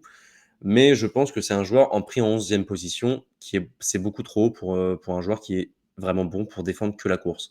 Pour moi, il a énormément de lacunes sur le pass rush, et je pense que son bull rush, pour l'instant, c'est une arme encore trop peu efficace pour être impactante en année 1 en NFL. Je dis pas que ça peut pas se développer, mais c'est un joueur, il va falloir prendre le temps de le développer. Et pour moi, le fait que je l'ai un peu baissé dans ma notation aussi, c'est qu'il y avait d'autres edge rushers que je valorisais un peu plus. On a parlé de Mike Green, on a parlé aussi de Nick Scurton par le passé, qui pour moi, j'évaluais un peu plus haut aussi également. Moi, j'avais une fin de premier tour, début de deuxième tour pour Michael Williams. Je trouve que c'est un reach à ce niveau-là. Mais après, j'ai quand même confiance dans le coaching staff. J'imagine que le coaching staff a vu quelque chose qui peuvent se permettre de se dire on va essayer de le développer, etc. J'ai pas de problème avec ça. Moi, j'ai juste un peu plus de doute que je pense qu'il y avait d'autres joueurs qui auraient pu être plus impactants en année 1 ou en tout cas même à l'avenir sur cette position-là de edge rusher. Donc, c'est pour ça qu'on a un peu baissé la notation à ce niveau-là. Et pareil pour Alfred Collins. J'avais des defensive tackles que j'avais plus haut sur mon board, ce qui fait aussi également baisser un petit peu la notation. Je trouve un deuxième tour, c'était un peu haut pour lui. Par contre, en revanche, j'aime beaucoup CJ West. Je trouve, en fait, vous faites un petit peu, tu vois, si tu m'inversais les deux, j'aurais été très content, mais sauf que la draft, malheureusement, c'est pas tout le temps le cas. Tu peux pas inverser les choix comme tu voudrais, et tu es obligé de juger en fonction de la position à laquelle tu les prends. Donc, moi, CJ West, j'adore le joueur. Je pense que ça peut être un profil qui peut avoir beaucoup d'impact dès la première année. Mais voilà, j'étais un petit peu déçu de certains choix, et aussi Upton Stout, joueur avec des dimensions athlétiques et physiques qui, sont très, très petites pour la NFL moderne. C'est un joueur avec des petits bras, très petit. Et j'ai pas l'impression que ce soit un joueur avec un très gros plancher. Alors, ça peut être un très bon joueur de football en termes d'IQ, lecture de jeu, il n'y a pas de problème. Mais je pense que ses limitations physiques vont lui poser des problèmes, surtout sur les positions dans le backfield défensif, où j'ai l'impression quand même que c'est des positions où si tu es très petit, tu as des petits bras, c'est un peu dur d'exister en NFL. Et rares sont les exemples qui ont marché. J'espère pour lui que ça va marcher, mais moi, j'ai un peu des doutes là-dessus. Et il y avait aussi Xavier Watts qui était encore disponible. Pareil, c'est pour ça que j'ai baissé la note. Donc, en fait, c'est comme je dis, c'est vraiment, t'as pas pris de O-line, je l'ai un peu baissé. Et à chaque fois, limite sur chaque tour, hormis CJ West et peut-être Jordan Watkins, que je trouvais c'était un bon petit choix, et Jordan James. Mais ça, c'est des choix de fin de draft, donc c'est moins impactant ces choix-là. Mais sur les premiers tours, j'avais vraiment des gros problèmes sur les choix qui ont été faits, des joueurs, des profils de joueurs, parce que je trouvais qu'il y avait des joueurs encore meilleurs qui auraient pu vous aider encore plus, en fait, tout simplement. Avant de te donner la main, Olive, parce que je sens que tu trépignes d'impatience, je rejoins complètement ce qu'a dit Alexandre. Et en fait, moi, c'est plutôt vos 2 premiers choix qui me posent vraiment question. Et en fait, j'aurais plutôt inversé. J'avais, moi, personnellement, très, très haut Kenneth Grant. Et on avait fait une mock draft où il me semble que je l'avais mis chez les Niners. Et je m'attendais vraiment à ce que Roger, quand il arrivait sur scène, il sorte le nom. Et voilà, c'était totalement cohérent avec le profil du joueur, avec le besoin de l'équipe, le besoin primaire de l'équipe en défense. Et au deuxième tour, tu partais sur un edge. Et vraiment d'inverser là-dessus. Là, j'ai l'impression que Michael Williams et Alfred Collins, c'est 2 reach. Alors que si tu avais inversé, tu avais pris un Kenneth Grant et un edge qui était encore dispo. Et il y en avait quand même de très très bons niveaux. Hein. Ezeruaku, tu avais encore Scourton, Oladejo, qui est plus un projet. J'aurais eu moins cette impression-là, et clairement, la note n'aurait pas été la tier D. Ça aurait déjà été une note supérieure. Donc c'est vraiment, moi, j'accorde beaucoup d'importance aux 2-3 premiers tours, et je trouvais que ça avait été une erreur de construction sur les joueurs qui ont été choisis à ce moment-là. Olive, je t'écoute. Alors, moi, je vais faire simple. La draft, je m'en cogne, comme chaque année. Par contre, j'ai juste vu les joueurs. Déjà, premier truc, il y en a un, j'avais oublié, qui s'appelait Uptown Stout. Rien que pour son nom, il va rentrer dans mes favoris. Ça, c'est le premier point. Elliot pourra vous l'expliquer. Il me faut des joueurs et des noms. Ça, c'est le premier point. Deuxième, le point le plus important, on a recruté quasiment que des joueurs pour faire plaisir à Robert Saleh qui va s'occuper de la défense. L'année dernière, on a été des trapanels à tout ce qui était jeu contre la course, et vous me dites, ah ouais, vous vous rendez compte, vous avez drafté des mecs contre la course. Ça paraît logique pourtant, vu qu'on était nuls contre la course. Si les mecs si on a que des bons mecs contre la course, ils pourront plus passer, ils seront obligés de défendre sur eux, Boza sera libre, il va aller puncher les quarterbacks adverses, surtout s'ils sont noirs. Il y en a un dans la division. Il n'y en a qu'un seul, malheureusement. Voilà. Donc ça c'est le premier point. Ensuite, on a aussi recruté beaucoup de joueurs qui vont servir en équipe spéciale. Je rappelle que l'année dernière, au niveau de l'équipe spéciale, c'était vraiment c'était cataclysmique. Donc, il faut aussi percuter que on s'est renforcé sur ces points-là. Quand tu fais revenir Robert Saleh, si tu lui dis voilà, tu vas venir, puis à la draft, je vais m'occuper de ma O-line, il va te dire peut-être ouais, non, j'ai pas que ça à faire, j'ai envie d'avoir des joueurs pour travailler. Alors, je sais que le petit Michael Williams, il est très jeune, que nous, sur le podcast, les spéciologues de la draft, il y en a même un qui avait trouvé que Trubisky serait un super quarterback. Je ne balancerai pas son nom, bonsoir Gonzague. Voilà. Donc, la draft, c'est quand même un truc, c'est putain qui est aléatoire. Ah, mais bien sûr. Et on le dit à chaque fois, dans chaque émission. Il a été drafté en 262e. Je veux dire, ça n'a pas de sens. Il y a peut-être 63 quarterbacks avant lui. C'est pour ça que moi, je vais juger sur pièce. Moi, je trouve que ce qu'on a fait, et Elliot, après, il va développer parce qu'il les connaît tous, leurs grands frères, leurs petites sœurs, il connaît tout le monde de la famille et tous les joueurs. Moi, je les connais pas. Tout ce que je vois, c'est qu'on avait des problèmes défensivement au niveau du jeu de course. On me dit qu'on a récupéré 2 defensive tackles qui sont spécialistes du jeu de course et le edge comprend, c'est un spécialiste du jeu de course. Je me dis, on a rééquilibré les problèmes. On avait du mal avec tout ce qui était joueurs qui étaient en équipe spéciale. On a récupéré des mecs qui pourront servir là-dessus. On a pris un receveur qui va 2000 à l'heure, d'après ce que m'a dit Elliot, et on a récupéré un running back qui est pas mal aussi. Connaissant Shanahan et la capacité qu'il a à faire progresser les attaques, et Robert Saleh qui était un spécialiste pour développer des jeunes, moi je mettrais une pièce sur le petit Nick Martin parce que tout le monde a dit qu'il n'était pas bon, donc c'est surtout sur d'autres émissions. Donc depuis je suis fan, et Nick Martin sera linebacker à côté de Fred Warner d'ici la fin de la saison. Puis on se connaît comment Robert Saleh aime bien développer les linebackers aussi. Non, mais c'est pour ça que, de toute façon, à chaque fois qu'on explique, à chaque fois, nous, on dit pas qu'on a la science infuse, hein, bien sûr. À chaque fois, on aime bien se prêter au jeu de la draft parce que c'est toujours intéressant d'évaluer les prospects et de faire des jeux de projection. Ça, je pense, Elliot est bien d'accord avec ça. Et PA aussi, on en a fait pas mal des émissions de draft. On a pris pas mal de plaisir à parler des jeunes prospects. Donc ça, c'est toujours un truc vraiment cool. Mais c'est ça, on n'est jamais sûr de rien. Et en vrai, de toute façon, nous, on met un tiers D. Mais d'ici peut-être 2 ans, on se retournerait et on se dira, bah putain, on a vraiment merdé. Et du coup, qu'est-ce qui a merdé dans l'évaluation de nos prospects, etc. Donc c'est toujours assez intéressant aussi de savoir se remettre en question sur les mecs qui ont pu se foirer. Là, dans un premier temps, on n'est peut-être pas satisfait dans un premier temps, mais ça veut pas dire que c'est des mauvais joueurs. Ça veut pas dire qu'il y a des joueurs qui vont pas être impactants dès l'année 1. Et ça, très Oui, puis clairement, voilà, et puis comme je voilà. te dis, moi ne suivant pas du tout le championnat universitaire, voilà, quand tu me dis, ouais, lui était meilleur que. Ouais, je sais pas, on verra sur le terrain, quoi. On verra sur le terrain parce que, voilà, j'ai des exemples. On a refait une émission sur la draft il y a 3 ans. Quand on a ressorti les 10 premiers noms de la draft, tu as envie de te flinguer, quoi. Je veux dire, le premier tour d'il y a 3 ans, tu as envie de te flinguer. À part Sauce Gardner, je crois qu'il n'y a pas un joueur qui est impactant. Et je parle de premier tour. Donc voilà, c'est tellement aléatoire le football américain, c'est ça qui est quand même, c'est ça qui est quand même. Il y a 3 ans, excuse-moi de te couper, il y a 3 Ah non, ans, il y a comme il s'appelle, il y il a y a le, Hutchinson et Stingley quand même. Non, il y a non, celle d'il y a 4 ans où tu as Lawrence ouais, Wilson Lens à la suite. vous avez Mac Jones en effectif. Fais attention à cette draft-là. Hein. ouais, Mike Jones, en tant que remplaçant avec le jeu de Shannon, ça peut le faire. Moi, je suis chaud s'il voit pas le terrain, mais bon, ça, c'est un autre. On a fait l'émission avec les Jaguars et crois-moi, il est bien content de le voir partir, étant fan des Patriots. Bon, hein, voilà. Mais moi, sur la draft, pour le coup, je vais un peu vous rejoindre quand même, pareil, Alexandre, notamment sur le choix de Michael Williams. Moi, j'étais pas dans le bus et je suis toujours pas dans le bus pour Michael Williams. Après, le choix, sur le coup, m'avait énervé parce que j'étais un peu sur le point de PA où j'étais plus pour prendre soit un defensive tackle. Moi, j'étais plus team Walter Nolan personnellement. Après, Kenneth Grant aurait été un choix extraordinaire également. Ou alors à ce moment-là, mais parce qu'on connaissait pas, la grosse descente de cette draft, c'est-à-dire Will Johnson. Bon, c'est marrant, Nolan et Johnson, les deux, ils sont à Arizona. Mais Michael Williams, le choix m'apaise un peu plus maintenant qu'on a signé Bryce Huff, qui est vraiment un edge rusher. Là où Michael Williams est un edge setter contre la course, vous l'avez dit. Alfred Collins, je suis d'accord avec vous, c'est un petit reach, mais j'aime vraiment beaucoup le joueur, du coup je le pardonne un petit peu.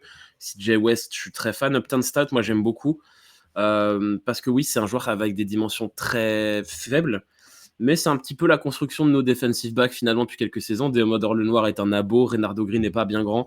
Voilà, on va construire nos DB plus sur de l'agressivité, ce qui est la marque de fabrique de Saleh, que vraiment sur des. De toute façon, on ne défend pas avec des mecs en presse dans tous les cas. Donc on va construire notre défense contre nos DB un peu différemment. Nick Martin, pareil, on va voir ce que ça donne. Moi, mon choix préféré de la draft, je suis pas fan de Curtis Rourke, sachant que Quinn Ewers était encore dispo à ce moment-là. Si tu veux prendre un quarterback remplaçant, moi mon choix quasiment préféré de la draft, c'est celui de Junior Bergen, le receveur de Montana, parce que c'est pas un receveur, au final il est pas là pour ça, il sera là pour être ce qui nous a manqué depuis plusieurs saisons, c'est-à-dire un retourneur de ballon. C'est un mec qui a fait, je crois, genre une dizaine de punt returns la saison dernière avec Montana, il a mis 4 touchdowns. C'est un mec, c'est un spécialiste qui est arrivé dans l'oreille de notre nouveau de Boyer, notre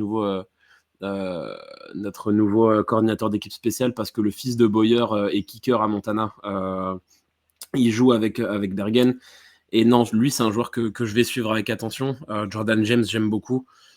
Jordan Watkins, j'attends de voir, mais je trouve que c'est une bonne idée. Donc, dans l'ensemble, c'est une draft qui est, sans être extraordinaire, je la trouve cohérente, mais je peux comprendre qu'on la mette quand même assez bas.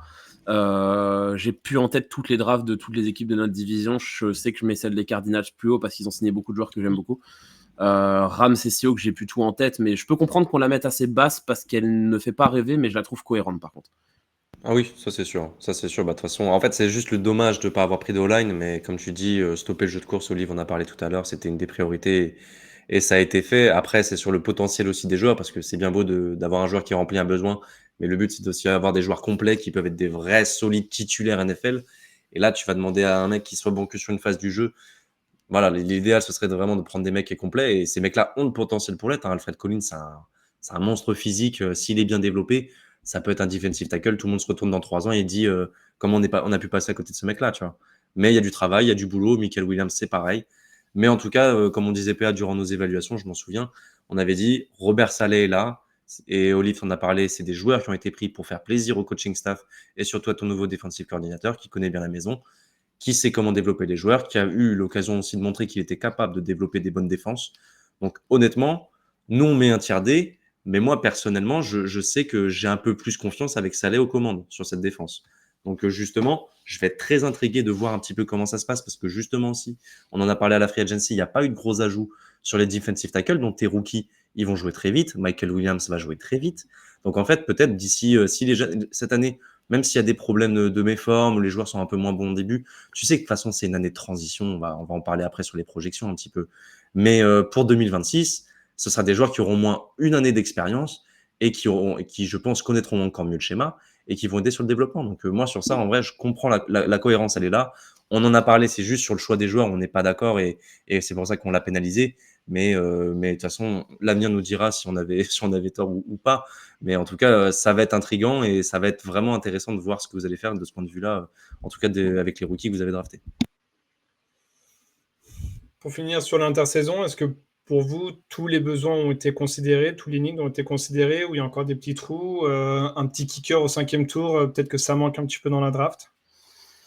Pas à la draft, un kicker, mais non, mauvais C'est souvenir. 4e tour, Jack Moody. C'est un 3e, troisième 3e. tour. C'est un 3e tour.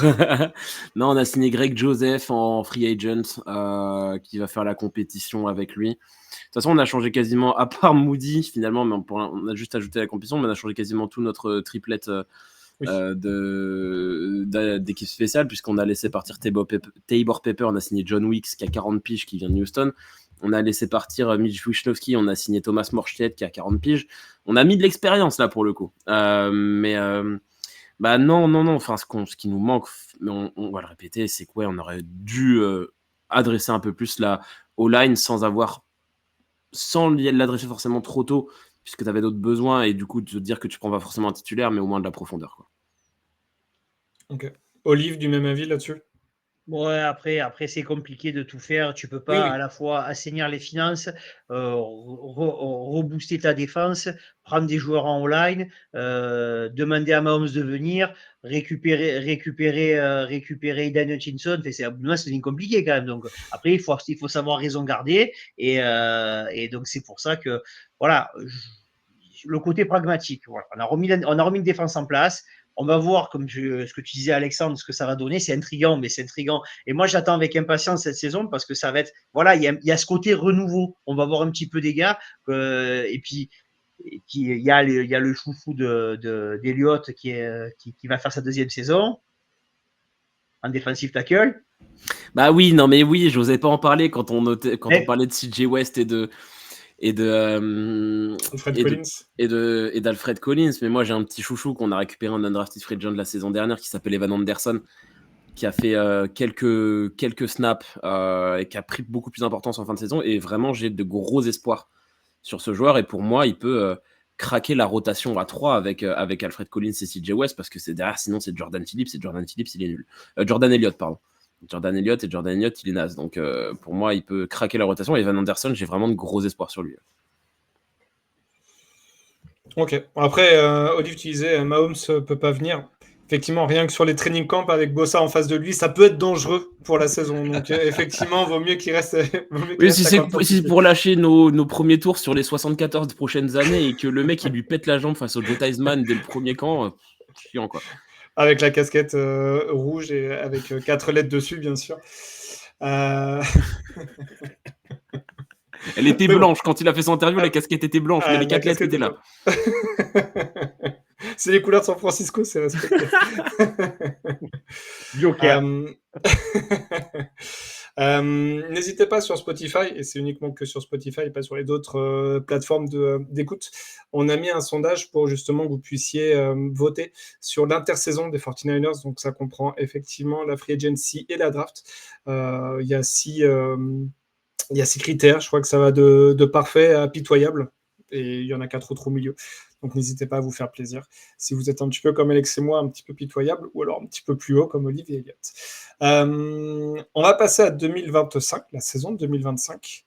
Et on va faire une projection, si mon ordi veut bien. Touc. Le très très beau schedule proposé par les 49ers. Je vous laisse compter le bilan que vous projetez, vous, pour vos 49ers. Alexandre également, bien sûr. Et moi, j'énumère les équipes. Après, je vous donnerai la main, justement, sur ce que vous attendez de cette saison et quel bilan vous pouvez en attendre. Vous commencez, du coup, contre les Seahawks. Je regarde juste domicile extérieur. En doré, c'est extérieur.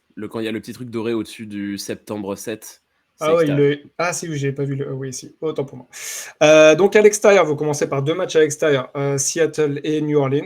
Sympa l'empreinte carbone.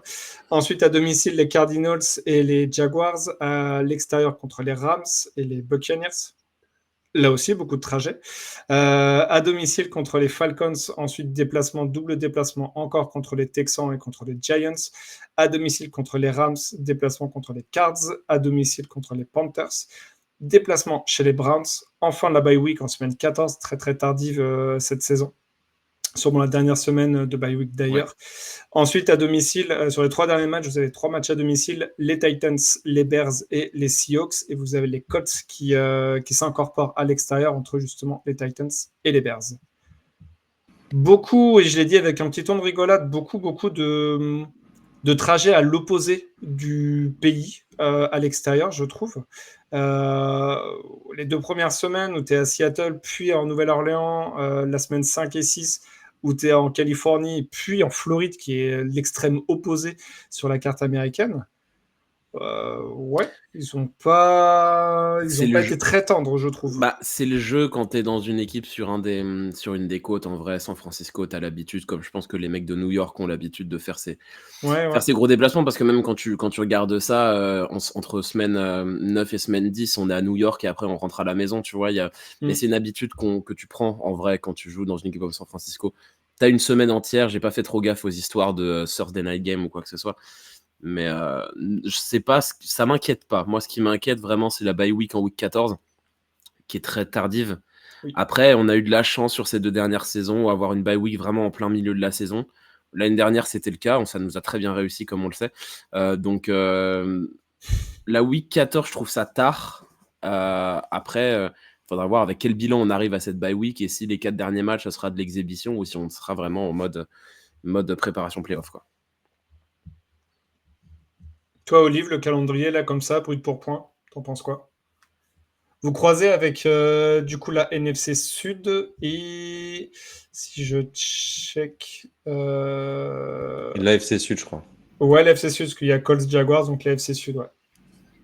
Plutôt des divisions relativement abordables sur le papier. C'est aussi pour ça, on l'évoquait en off, c'est au niveau de la force du calendrier. Vous êtes 3e équipe, je crois, là-dessus. Non, moi, il me semble qu'on est même l'équipe avec le calendrier le plus facile sur le papier. Oui, c'est ce que je suis en train de me dire. Parce que moi, je suis en train de faire les comptes depuis tout à l'heure. Ouais. Moi, on se dit que c'est une saison on se dit que c'est une saison de transition et j'ai du mal je suis en train de compter les défaites et sur le papier en tout cas, évidemment. Oui. Et j'en vois pas tant que ça, quoi. Enfin, c'est parce que on joue des adversaires sur le papier quand même assez faibles dans l'ensemble, je trouve. Il y a 2 possibilités. Soit on peut faire une saison correcte et on fait un 15-2. Correct à 15-2. Oui. Attends, t'as les équipes contre lesquelles on joue, je veux dire, et encore dans les 2 défaites, parce que je suis gentil, j'étais parti sur 16-1. Hein. Voilà. Ou alors on fait comme l'année dernière, on perd nos 6 matchs contre les équipes de division, on est ridicule. Voilà. Avec San Francisco, c'est un peu les deux. Non, voilà, moi sur ce que je vois là, à l'instant T, vous me dites, oh là là, de quoi t'as peur? Ouais, d'aller jouer contre Houston. Houston, Tampa Bay. C'est voilà, des matchs un peu compliqués, quoi. Mais j'allais dire, j'ai peur de jouer contre Houston. Et allez, ouais, pour pas dire 16-1, tu dis contre Tampa Bay. Mais après, on va dire, ouais. Les Rams, quand même. Pardon? Les Rams, quand même. Ouais, il faut qu'on leur règle leur compte. L'année dernière, on a été ridicule, c'est bon, quoi, tu vois. Cette année, il faut qu'on arrive en disant, on va leur arracher la tête à tous, quoi. Ça dépend. Oui, alors, il y a la nécessité et il y a la réalité. Il y a la nécessité et la possibilité. Robert Saleh va leur expliquer qu'il est nécessaire de leur arracher la tête. Donc, voilà. Non, après oui. Ouais, alors on va avoir peur des Cardinals parce qu'ils ont fait une super draft. On va avoir peur des Rams parce qu'ils n'ont pas de supporters. On va avoir peur des Jaguars, des Jaguars et des Panthers. Non, pas déconner quand même, quoi, je veux dire. Non, sur ce que je vois, ouais, non. Après, ouais, on a vraiment pour l'année qu'on a, on a un calendrier sympa. C'est vrai que les Saints, malheureusement, ils ont, voilà. Et non, je pense. Voilà. De toute façon, je pense que vous allez être une équipe qui va se battre pour les playoffs et même pourquoi pas la tête de la division, à voir la saison des Rams. Je pense que les Rams partent quand même avec un avantage parce qu'ils surfent sur une meilleure dynamique que vous. Mais quand tu vois ça, l'état du calendrier, et vous finissez en plus dernier de div, donc hormis les divisions que vous affrontez quand même derrière des équipes qui ont fini elles aussi dernier de division. Donc derrière, ça te fait des matchs plus abordables aussi. Je pense malgré tout qu'il y a quand même beaucoup d'équipes qu'on dort peut-être un peu dessus. Genre, je pense à Chicago, je pense à New York. Ça va être pas des affrontements si faciles que ça parce que c'est quand même des effectifs qui se sont renforcés durant l'été. Beaucoup d'équipes se sont renforcées cet été. Malgré tout, je vois quand même. Alors, on a dit saison de transition, mais c'est vrai que vu de l'état du calendrier, je vois quand même une saison entre 9 et 10 victoires atteignable. Malgré tout, je vois quand même ça va se battre pour la deuxième place de la division. Je pense que les Rams sont au-dessus. Mais ça va être très intéressant de voir les confrontations intra-division parce que je pense que c'est celles-là qui peuvent dicter un petit peu votre place à la fin de la saison. Avant de te donner la main, Elliot, pour que tu donnes un petit peu ton ressenti et ton bilan de 2025, moi, je vous vois avec 11 victoires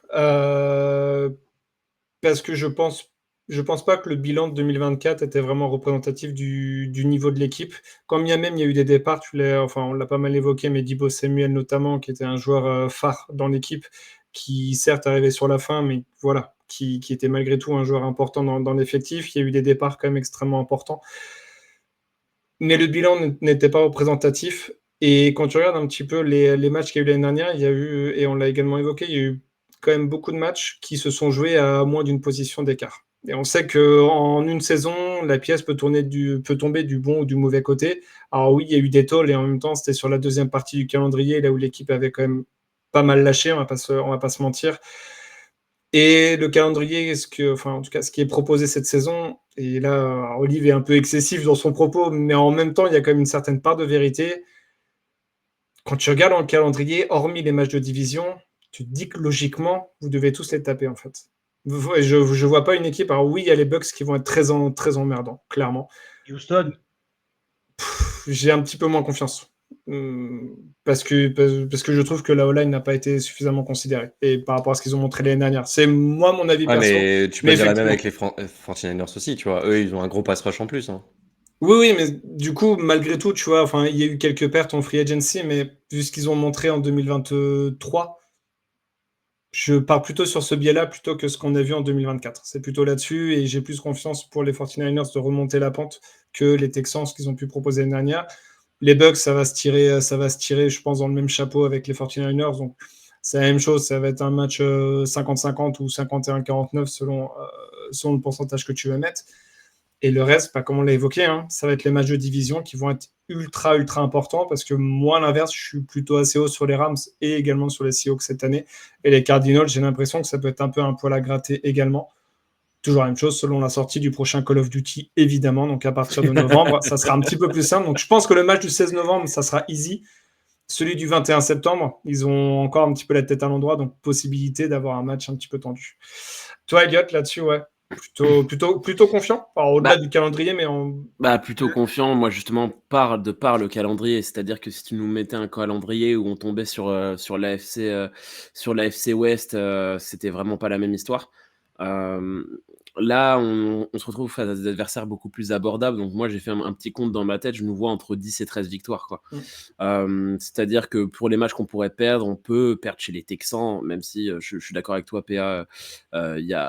Je trouve pas un progrès monstrueux dans cette intersaison à Houston. On peut perdre contre Tampa Bay. C'est une très belle équipe.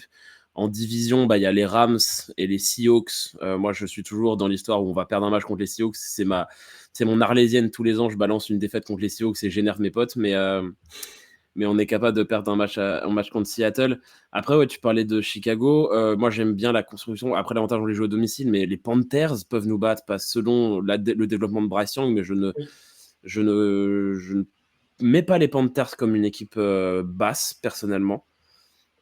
Donc voilà, on peut perdre quelques matchs par-ci par-là, mais dans l'ensemble, on est favori sur quasiment sur 95% de nos matchs, on est favori quoi. Donc pour moi, c'est un bilan qui doit être à plus de 10 victoires et une bataille pour la première place de la division pour les playoffs avec Los Angeles. C'est vrai que les deux vainqueurs de division, NFC Sud et NFC Sud, vous les rencontrez à l'extérieur. Donc ça peut être aussi également un biais, donc les Texans et les Bucks. C'est Vous ça. les rencontrez à l'extérieur. Si ça avait été à domicile, peut-être que le biais aurait pu être un petit peu différent. Donc entre 10 et 13 victoires. Olive, toi toujours sur 15? Non, je te dis, si ça se passe, c'est les matchs de division mis à part, je te dis, ça fait 2 défaites, ça fait 2, allez, on va dire 2 et 2, 4, allez, 4 défaites dans la saison. Ça fait un bilan, un 13-4, ça me va très bien. 13-4, vous n'êtes pas très très loin de la conférence. Ah, on Selon se les bat autres pour équipes, à 13-4, mais, on se bat pour la conférence. Ouais. parce que Ouais, en plus, on a fait les émissions présentes pour les Eagles et les Lions qui semblent être quand même les deux concurrents directs pour une place au Super Bowl. Eux, ils ont des calendriers qui va pas être celui des 49ers. On va pas se mentir que... Bah, déjà, les Lions, ils se prennent 2 fois les Bears, 2 fois les Packers, 2 fois les Vikings. Oui, déjà. Donc oui, ça va pas être la même partie de plaisir pour les Lions et pour les Eagles. ils croisent avec qui les Lions cette année? Tu Vous m'en l'avez demandes ou beaucoup. pas? Et, On n'a pas écouté le podcast de nos camarades, c'est ça? Je peux te dire ça très très rapidement. Ils croisent Est-ce que- avec l'AFC Nord, donc Browns, Bengals, Ravens, à la suite, ce qui est pas fun. C'est pour ça. Et les Ouais, Eagles, mais c'est pareil. c'est pas la pire saison pour se prendre la FC Nord non plus. Tu vois. Ouais, mais Ça ça picote quand même de prendre ouais, la mais NFC. la FC Nord, chaque année, c'est costaud. Hein. Chaque année, c'est Ouais, costaud. les Browns, les Bengals, c'est quand même des équipes. Bah, que je déteste. les Browns, c'est une équipe qui est toujours relou à jouer. Après, Ouais. savoir ce que va donner son quarterback, quoi. Mais c'est toujours une équipe qui est chiante à jouer. Ouais, mais Alors, c'est quarterback pour les Browns. Faut quand même... Ouais, c'est ça. Ouais, en fait, Ils ont oui, moins mais eu. savoir ce donc, sera lequel sur le terrain. Est-ce que ce sera le vieux ou est-ce que ce sera le YouTuber? Et, ou le boucher, on sait jamais. et The Last Dance pour Aaron Rodgers, donc tu vois, pas évident non plus. Ouais. Non, mais en tout cas, franchement, la saison des 49ers, en plus, il y a plein de petits joueurs à suivre. Moi, je pense aussi à un Ricky Perciol. Tu vois que cette année, on n'en a pas beaucoup parlé durant l'épisode, hein. Mais pour moi, c'est un joueur, j'avais beaucoup d'attentes en lui. Bah, c'est vrai que l'épisode où il s'est fait tirer dessus, tu te dis quand même, c'est assez incroyable. Le mec est revenu limite plutôt, je crois, plutôt qu'un mec de blessure de votre équipe, je sais plus lequel, qui s'était blessé, il est revenu avant lui. Enfin bref, mais moi, j'avais beaucoup d'attentes en Ricky Perciol. On sait qu'il a fait quelques bons matchs sur la fin de saison. Donc, ça laisse entrevoir des bonnes choses. Et je serais pas peut-être étonné, en tout cas, que ça finisse en tant que receveur numéro 1 en termes de yards. En tout cas, j'aimerais bien. Surtout pour mes fantaisies, je vous cache pas, je l'ai sélectionné plusieurs fois. Donc, Je pense Non, deux. Il y a Jawan Jennings devant. Voilà, qui il y aura, receveur, qui va vraiment Jawan exploser. Jennings avant lui, je pense. Et peut-être ouais, avoir le mais retour de il va se blessure battre. d'Ayuk. Moi, je fais partie de ceux qui n'enterrent pas Brandon Ayuk. C'est pas forcément le cas d'Olivier. Mais on oublie trop que. Enfin, parce que c'est une grosse diva, donc forcément, il est un peu chiant, mais on oublie trop la saison 2023 qu'il a fait, où c'était un des meilleurs receveurs de NFL. Et derrière, bah, il y a toute l'histoire de l'intersaison où il s'entraîne quasiment pas, où il reprend, il est mauvais, mais il a aussi 2 13 et très très très très très bons matchs avant de se blesser. Je n'enterre pas Brandon Ayuk personnellement. Il a pas ouvert sa tronche là dernièrement sur les réseaux. J'ai cru voir un truc passer il y a un ou Oui, deux mais jours. il ouvre toujours plus ou moins Oui, sa oui. tronche dès qu'il en a l'occasion. C'est toujours un peu le cirque Pinder. On l'avait évoqué l'année dernière, mais c'est souvent le cirque Après, Pinder chez les Niners pendant ouais, le début de après, saison. et puis bon, Brandon Ayuk reste un receveur. Quand t'as un receveur en Oui, NFL, si oui. t'es pas frappé de la tronche, t'es pas un vrai receveur. C'est pas faux. C'est pas faux, c'est pas faux. Petite question pour finir l'épisode, qu'on n'a pas fait sur les autres émissions, mais ça me vient en tête. Est-ce que vous avez un nom que vous voulez mettre en avant d'un mec dont vous attendez vraiment une excellente saison? Soit un revenge tour, soit un mec qui a performé sur l'année dernière, ou vraiment un joueur que vous attendez réellement? Pourquoi pas le retour de McCaffrey, qui effectivement l'année dernière était quand même absent. Alexandre, toi, est-ce que tu as un nom déjà que tu veux sortir? Je laisse réfléchir nos deux invités. Moi, mes petits chouchous, c'est Reynaldo Green, le cornerback. C'est un mec Ok. que j'aimais bien déjà sur la draft, enfin quand il sortait de Florida State, et c'est un gars que j'aimais bien en tout cas ce qu'il montrait sur le terrain, et j'ai trouvé que sur les peu de matchs que j'avais vus, hein, j'ai pas regardé tous les matchs bien évidemment, mais sur les peu de fois où je l'ai vu, j'ai trouvé qu'il avait montré des belles choses, et j'ai des attentes en lui. Je pense qu'il a cette place de titulaire pour l'instant qui a l'air lui être promise. On verra s'il arrive à en faire quelque chose de bien et à bien s'imposer en tout cas comme un solide cornerback NFL, et pourquoi pas plus. Donc ça peut être typiquement le genre de bonne signature, en tout cas le genre de bon joueur qui peut se révéler et qui signe un autre contrat, un deuxième contrat chez les 49ers. Donc on verra. Ok. Toi, Olive, un joueur que tu veux mettre en avant? Moi, ça va sur un attaque et un défense. Boza, il va redevenir défenseur de l'année. Et offensivement, Jennings, il va faire 999 yards. Cherchez pas à comprendre. Cherchez pas à comprendre. Et voilà. Merci, Elliot. Celle-là, tu sais, elle est pour qui? Ah la vache. Ah, putain. C'était grandiose. Moi, j'ai envie de parler de joueurs beaucoup plus méconnus parce qu'on parle quand même toujours plus ou moins des stars, mais un peu dans la rotation. Moi, j'ai déjà parlé d'Evan Anderson, donc je vais pas parler de lui, mais un autre joueur que j'aime beaucoup qui s'appelle Sam Okwainonu, qui est un defensive end de rotation, qui a eu du temps de jeu forcé la saison dernière parce que les blessures, parce que le manque de performance aussi sur le poste de defensive end, et lui a permis de jouer et il a été performant. C'est pas un mec qui sera titulaire, mais c'est un mec qui peut avoir vraiment son importance dans l'effectif. J'adore ces joueurs-là de devoir en fait, qui ne seront jamais des stars, mais qui sont ultra importants pour une équipe qui veut aller loin. Et j'ai un peu la même en attaque, mais là c'est plus, j'attends vraiment une grosse saison offensive et j'attends des responsabilités pour Jacob Cowing. Le receveur qui était à Arizona. C'est un tout petit gabarit, mais en pré-saison, la saison dernière, il avait fait des super choses et il n'a pas eu sa chance malheureusement la saison dernière. On a préféré donner sa chance à un mec comme Ronnie Bell. Voilà.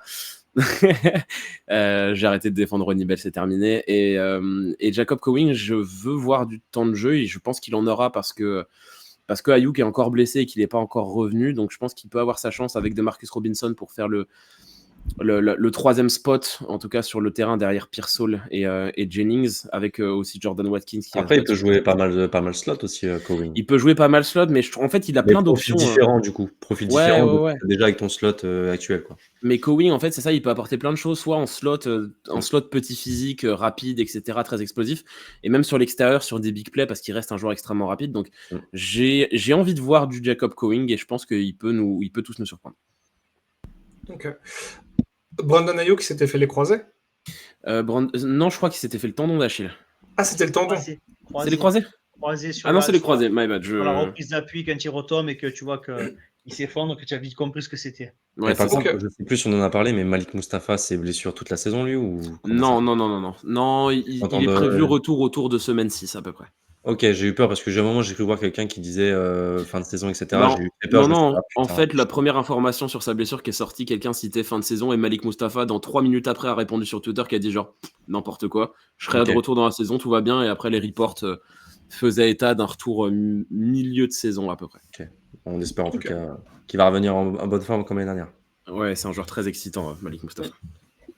Complètement. Merci beaucoup, messieurs. Merci pour l'accueil. Merci, toujours. Avec grand plaisir. Je rappelle, on peut vous retrouver du coup sur X Twitter @FacefulCast et sur le podcast Faceful Podcast. Je pense qu'à l'heure où cet épisode sortira, il y aura donc eu le fameux épisode que vous avez enregistré hier. Donc faites-vous plaisir pour écouter les derniers épisodes du Faceful Podcast. Nous, on se retrouve sur une prochaine émission. La prochaine émission, ça sera les Cardinals. Donc, on reste dans la même division avec, en plus, le chouchou d'Eliott, Walter Nolan. Walter Nolan, Will Johnson, 2 de mes chouchous de la draft. Les 2 sont partis chez les Cards, donc bravo à eux. Ouais, je serai dans l'épisode. Je t'encourage à l'écouter parce que Will Johnson, tu verras. Je pense qu'il sera pas en tier D, quoi, au niveau de la draft. On a peut-être été un petit peu plus gentils, effectivement. Merci à tous. Merci pour l'écoute. Bonne journée, bonne soirée selon l'heure à laquelle vous nous écoutez. Et vive le football!